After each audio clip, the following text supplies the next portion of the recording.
Hello everybody, and in this video I'm just going to do 5 simple tools that will help you keep your computer's performance up to speed and also help you get rid of some of the unnecessary crap and speed it up.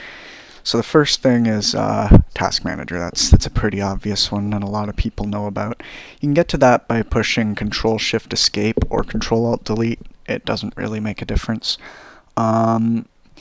Pretty much in here you have your applications list, and that'll show you the programs and folders that are open and stuff like that.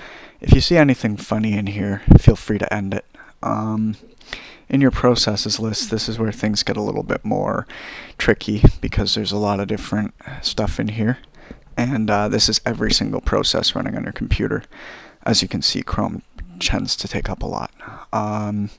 With your memory and your CPU usage, if there is something in here that seems strange, especially run DLL32, using up a crap load of system resources, it'll be at the top of the list, and it says, you know, something weird in the description, or the description is unknown, and nobody knows what it is, then you should probably end it. It's pretty good for not letting you end important things.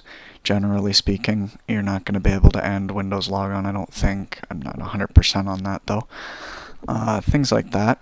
And, you know, another easy thing to do is msconfig. It allows you to see what's booting up with your computer, right? And you can click Startup over here on this tab. And, you know, mine doesn't have a whole lot. See, unknown right here. I don't know who that is. What is that? And of course you can look at the location. But yeah, okay. But yeah, anyway, you don't need things like uTorrent booting up unless you like uTorrent booting up.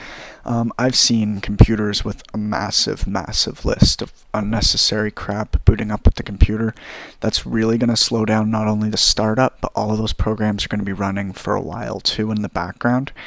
And that's generally not good. So, you know, when you're done, you can click Apply, and then make sure that in Boot Up, you're on Selective Startup, right? And you have this, Load Startup Items, okay?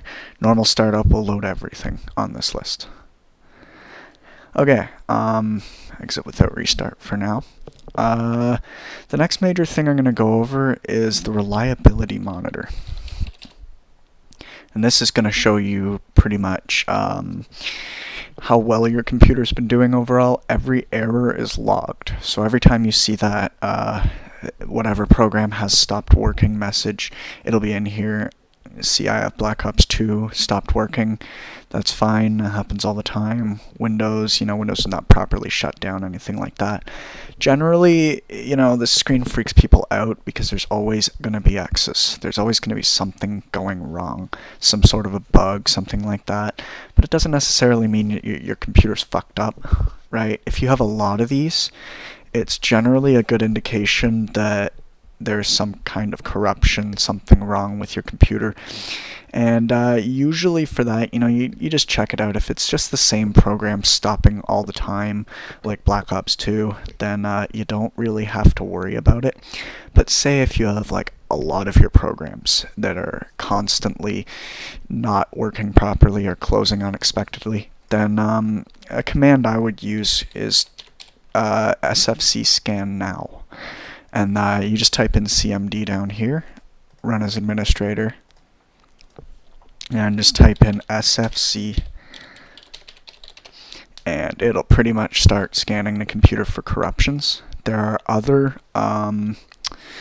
commands as well, other sfc commands that can be used. I'll put those in the description. Very last thing I'm going to show you is defrag, which is actually really simple. You just type in defrag, go to the disk defragmenter, and basically over time programs kind of interweave with each other on your hard drive, and it causes it to run very slowly, causes it to take a lot longer for things to load, and you just analyze disk, and it'll do its thing, and it'll check and see what's going on, and that's about it. Alright, that's all for now, guys. Thank you very much for watching.